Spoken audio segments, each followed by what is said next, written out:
সম্প্রতি টঙ্গীর বিশ্ব ইজতেমা মাঠে ৩ মুসল্লি নিহতের ঘটনায় সাদপন্থীদের মুখপাত্র মুফতি মুয়াজ বিন নূরের ৩ দিনের রিমান্ড মঞ্জুর করেছেন আদালত।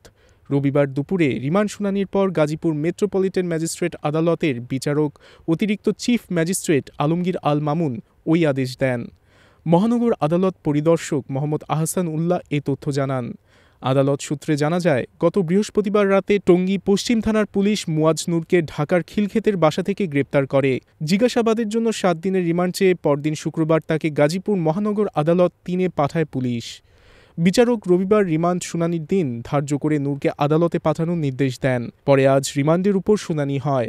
এর আগে গত বৃহস্পতিবার সন্ধ্যায় তাবলিগ জামাতের এক পক্ষের মাওলানা সাদের অনুসারী ২৯ জনের নাম উল্লেখসহ অজ্ঞাত কয়েকশো জনকে আসামি করে টঙ্গী পশ্চিম থানায় হত্যা মামলা করেন মাওলানা জুবায়ের অনুসারী আলম হোসেন।